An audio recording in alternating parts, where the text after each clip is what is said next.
Hi everyone, welcome to my cooking video. ഇന്നത്തെ വീഡിയോയിൽ നിങ്ങളെ പരിചയപ്പെടുത്തുന്ന ഒരു ഫിഷ് ഫ്രൈ ആണ്. നമ്മൾ എല്ലാവരും കേരള ഫിഷ് ഫ്രൈ ചെയ്യാറുണ്ട്. അപ്പോൾ അതിൽ നിന്നും വ്യത്യസ്തമായിട്ട് ഇന്ന് നമുക്കൊരു ചെട്ടിനാട് ഫിഷ് ഫ്രൈ ചെയ്യാം. ഇത് വളരെ ഈസിയാണ്, അതുപോലെ വളരെ ഡെലീഷ്യസ് ആണ്, സ്പൈസിയാണ്. പിന്നെ ഇതിൻ്റെ മസാലകൾ, അതായത് സ്പൈസസ് എല്ലാം നമ്മളുടെ കിച്ചണിൽ അവൈലബിൾ ആയിട്ടുള്ള സാധനങ്ങൾ തന്നെയാണ്. നമുക്ക് ഇത് എങ്ങനെ പ്രിപ്പയർ ചെയ്യാമെന്ന് നമുക്ക് നോക്കാം. ഫിഷ് മാരിനേറ്റ് ചെയ്യാൻ വേണ്ടി നമുക്ക് എന്തെല്ലാം സ്പൈസസ് ആണ് ഞാനിവിടെ ഉപയോഗിക്കുന്നത് നോക്കാം. അതിനായിട്ട് ഞാൻ ഇവിടെ ഒരു ഫസ്റ്റ് ഓഫ് ഓൾ ഞാനൊരു ഹാഫ് kg ആണ് മീൻ എടുക്കുന്നത്. അതിന് വേണ്ടി ഞാനൊരു 5 ചെറിയ ഉള്ളി, 5 ഷാലോട്ട്സ്, ദെൻ ഒരു 5 ഗാർലിക് പോഡ്, വെളുത്തുള്ളി, പിന്നെ ഒരു ചെറിയ ടൊമാറ്റോയുടെ ഹാഫ് സ്മോളായിട്ട് ചോപ്പ് ചെയ്തെടുത്തത്, കുറച്ച് കറി ലീഫ്, ഒരു 1 സ്പ്രിഗ് മതി, ഒരു 1 ടീസ്പൂൺ സാധാരണ മുളക് പൊടി, എരി അവരവരുടെ ടേസ്റ്റ് അനുസരിച്ച് ഉപയോഗിക്കുക, 1 ടീസ്പൂൺ കൊറിയാൻഡർ പൗഡർ, മല്ലിപ്പൊടി, ഒരു 1/4 ടീസ്പൂൺ മസ്റ്റേർഡ് സീഡ്, കടുക്, 1/2 ടീസ്പൂൺ പെപ്പർ പൗഡർ, കുരുമുളക് പൊടി, 1/2 ടീസ്പൂൺ ടർമറിക് പൗഡർ, മഞ്ഞൾപ്പൊടി,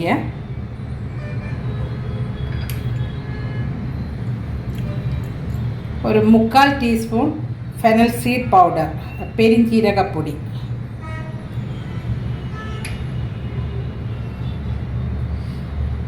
സെയിം 1/4 ടീസ്പൂണ് ജീരകപ്പൊടി, ക്യൂമിൻ സീഡ് പൗഡർ,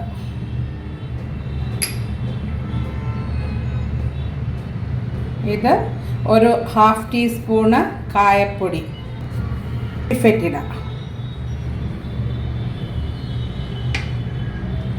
ദെൻ ഒരു 1/4 ടേബിൾ സ്പൂണ് സോൾട്ട് നമ്മളുടെ ആവശ്യത്തിന് ഉപയോഗിക്കുക, 1 tablespoon coconut oil, 1 tablespoon tamarind juice, പുളിവെള്ളം, പിഴിപുളിയുടെ വെള്ളം, ഇത്രയേ ഉള്ളൂ. പിന്നെ ആവശ്യത്തിന് വെള്ളം ഉപയോഗിച്ച് ഇത് നന്നായിട്ട് പേസ്റ്റ് ചെയ്ത് എടുക്കുക. ഇത് മസാല പേസ്റ്റ് ആക്കിയതാണിത്. ഇത് നമുക്ക് മീനിലേക്ക് അപ്ലൈ ചെയ്യാം. ഞാൻ ഇവിടെ എടുത്തിരിക്കുന്നത് ഒരു 1/2 kg മിൽക്ക് ഫിഷ്, അതായത് പൂമീൻ. നമുക്ക് ഇതിന് ഏത് മീനാണ് നിങ്ങളുടെ കയ്യിലുള്ളത്? കിങ് ഫിഷ്, നെയ്മീൻ, പിന്നെ അല്ലെങ്കിൽ ഉണ്ടല്ലോ ഒരുപാട് മീനുകളുണ്ടല്ലോ, അതേതാണെന്ന് വെച്ചാൽ നിങ്ങൾ യൂസ് ചെയ്യുക. നന്നായിട്ട്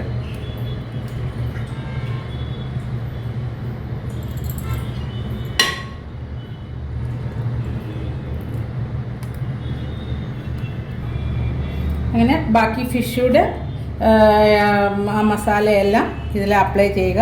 എന്നിട്ട് മിനിമം ഒരു 20 to 30 മിനിറ്റ്സ് റെസ്റ്റ് ചെയ്ത് വെക്കുക. അത് നിങ്ങൾക്ക് ടൈം ഉണ്ടെങ്കിൽ 1 hour 2 hours ഒക്കെ വെക്കാം. റെഫ്രിജറേറ്റ് ചെയ്ത് വെച്ചേച്ച് നിങ്ങൾക്ക് എപ്പോഴാണ് വേണ്ടതെന്ന് വെച്ചാൽ അത് ഷാലോ ഫ്രൈ ചെയ്തെടുത്താൽ മതി. തൽക്കാലം ഞാനിതിപ്പം കൊണ്ട് റെസ്റ്റ് ചെയ്യാനായിട്ട് വെക്കുകയാണ്. നമ്മുടെ ഫിഷ് മാരിനേറ്റ് ചെയ്തിട്ട് ഏകദേശം ഒരു 30 മിനിറ്റ്സ് കഴിഞ്ഞിട്ടുണ്ട്. നിങ്ങൾക്ക് കൂടുതൽ ടൈം ഉണ്ടെങ്കിൽ ഞാൻ നേരത്തെ പറഞ്ഞ പോലെ അത് കൂടുതൽ ടൈം വെച്ചിട്ട് നമുക്കത് ചെയ്യാം. അതിനായിട്ട് ഞാനിവിടെ ഒരു നോൺ സ്റ്റിക്കിൻ്റെ പാത്രം കയ്യിൽ ഏതാ നിങ്ങൾ മീൻ വറക്കാൻ ഉപയോഗിക്കുന്ന ആ പാത്രം യൂസ് ചെയ്യുക. അതിലേക്ക് ഒരു 2 ടേബിൾ സ്പൂൺസ് അതന്നെ ടേബിൾ സ്പൂൺസ് പിന്നെ കോക്കനട്ട് ഓയിൽ ആണ് ഇവിടെ ഞാൻ യൂസ് ചെയ്യുന്നത്. അത് ഒഴിച്ച് ഒന്ന് ചൂടാകുമ്പോൾ നമ്മൾ നേരത്തെ ഇതിലേക്ക് ഇപ്പം കറിയിലേക്ക് ഇടുന്നുണ്ട്. അതിലേക്ക് നമ്മൾ മാരിനേറ്റ് ചെയ്ത് വെച്ചിരുന്നതായ ഫിഷ്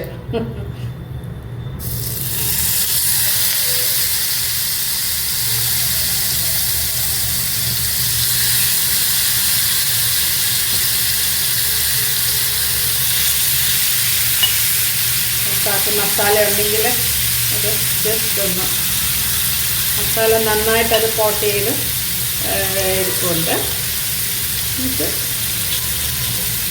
ഇതൊരു മീഡിയം ഫ്ലെയിമിൽ ഒരു 5 മിനിറ്റ്സ് ഫ്രൈ ചെയ്യുക. 1 സൈഡ് ഫ്രൈ ചെയ്യുക. അത് കഴിഞ്ഞ ശേഷം 5 മിനിറ്റ്സ് കഴിഞ്ഞിട്ട് പിന്നെ ഫ്ലിപ്പ് ചെയ്യുക. Again 5 minutes. അപ്പോഴത്തേക്ക് നമ്മുടെ ഫിഷ് ഫ്രൈ റെഡിയാവും. അപ്പോൾ ഇത് ഏകദേശം അല്ല 5 മിനിറ്റ്സ് കഴിഞ്ഞ് നമുക്കിത് പതുക്കെ ഫ്ലിപ്പ് ചെയ്യാം.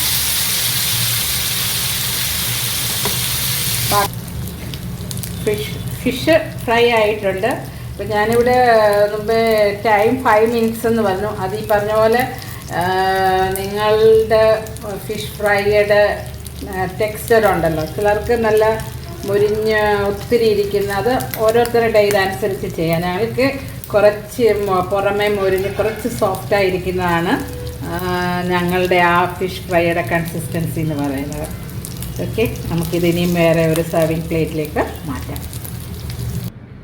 ഇവിടെ നമ്മുടെ ചെട്ടിനാട് ഫിഷ് ഫ്രൈ റെഡി ആയിട്ടുണ്ട്. ഇത് നമുക്ക് റൈസിൻ്റെ കൂടെയും അതുപോലെ തന്നെ ഉപയോഗിക്കാം. അതുപോലെ നല്ലൊരു സ്റ്റാർട്ടർ കൂടിയാണ് ഈ ചെട്ടിനാട് ഫിഷ് ഫ്രൈ. അപ്പം ഞാൻ ഇന്ന് ഇതിന് എൻ്റെ കോമ്പിനേഷൻ എന്ന് പറയുന്നത് ഞാൻ ചെട്ടിനാട് ഫിഷ് ഫ്രൈയും നമ്മളുടെ പുട്ടും കൂടിയാണ്. നിങ്ങളും ഇതുപോലെ ഒന്ന് ട്രൈ ചെയ്ത് നോക്ക്. വളരെ നല്ലതാണ്. നിങ്ങൾ ട്രൈ ചെയ്ത് നോക്കിയിട്ട് എന്നോട് പറയുന്നത് എങ്ങനെയുണ്ട് എന്നുള്ളത്. അപ്പോൾ ഇത്രയും നേരം എൻ്റെ ഈ വീഡിയോ കണ്ട എല്ലാവർക്കും നന്ദി പറയുന്നു. ഇനി അടുത്തൊരു വീഡിയോയുമായിട്ട് നിങ്ങളുടെ അടുക്ക ഉടനെ ഞാൻ എത്തുന്നതായിരിക്കും. Thank you.